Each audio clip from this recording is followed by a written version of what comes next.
CMR shopping mall మన BHEL circle లో మార్చి 20న energetic star Ram Pothineni గారిచే గొప్ప ప్రారంభం. కాలుష్య భూతం భారత్ ను కమ్మేస్తోంది. దేశంలో రోజు రోజుకు కాలుష్యం పెరుగుతూనే ఉంది. ఫలితంగా దేశంలో ప్రతి ఏటా అనేక మంది ఊపిరితిత్తుల సంబంధిత వ్యాధిన బారిన పడుతున్నారు. ఈ క్రమంలో తాజాగా ఓ సర్వే ప్రస్తుతం కలవరపెడుతుంది. ఈ సర్వే ప్రకారం భారత్ లో స్విస్ ఐక్యూ ఎయిర్ క్వాలిటీ నివేదిక దేశంలో ప్రమాద ఘంటికలు తారాస్థాయికి చేరాయట. అంటే ప్రపంచంలోనే మూడో అత్యంత కలుషిత దేశంగా భారత్ అవతరించింది. వింటుంటేనే భయమేస్తుంది కదా. తాజా సర్వేలో ఇదే వెల్లడైంది. అదేంటో ఇప్పుడు తెలుసుకుందాం.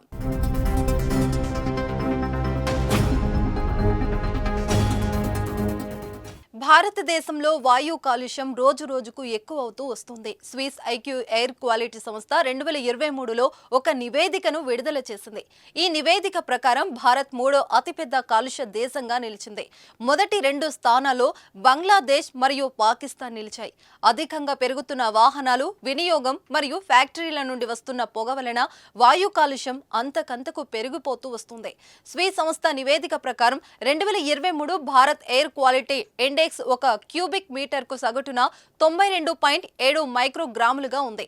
గత సంవత్సరం నివేదికతో పోల్చుకుంటే ఈ సంఖ్య చాలా ఎక్కువ. ప్రపంచ ఎయిర్ క్వాలిటీ సంస్థ 2023లో 134 దేశాల్లోని 7,812 చోట్ల సర్వే నిర్వహించగా వాటిలో అత్యంత కాలుష్య మెట్రోపాలిటన్ నగరంగా బీహార్లోని బెగుసరాయి నిలిచింది. ఈ సంస్థ నివేదికల ప్రకారం ఈ నగరంలోని ఎయిర్ క్వాలిటీ ఒక క్యూబిక్ మీటర్ కు 54.4 మైక్రోగ్రాములు ఉన్నట్లు వెల్లడించింది.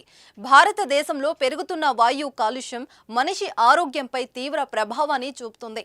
వాయు కాలుష్యం మనిషి ఊపిరితిత్తుల మీద తీవ్ర ప్రభావాన్ని చూపుతుంది.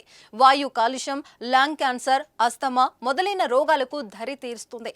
ప్రతి ఏటా కొన్ని వేల మంది ఊపిరితిత్తుల సమస్యలతో మరణిస్తున్నారు. వాయు కాలుష్యం నుండి మనల్ని మనం రక్షించుకోవడానికి మోటార్ సైకిళ్లు, కార్లు వినియోగాన్ని తగ్గించాలి. వీలైనంత వరకు ప్రజా రవాణా మార్గాలైన రైళ్లు, బస్సుల్లో ప్రయాణించడానికి ప్రయత్నించాలి. పెద్ద నగరాల్లో ఉండే జనం బయటకు వెళ్లే సమయంలో మాస్కును తప్పకుండా వాడాలి. పర్యావరణాన్ని కాపాడడానికి ఖాళీ ప్రదేశంలో మొక్కలు నాటాలి. చెట్లు పశు పక్షాదాలకు నీడని ఇవ్వడమే కాకుండా పర్యావరణ కాలుష్యానికి ముఖ్య కారణమైన గాలిలోని కార్బన్ శాతాన్ని తగ్గిస్తుంది.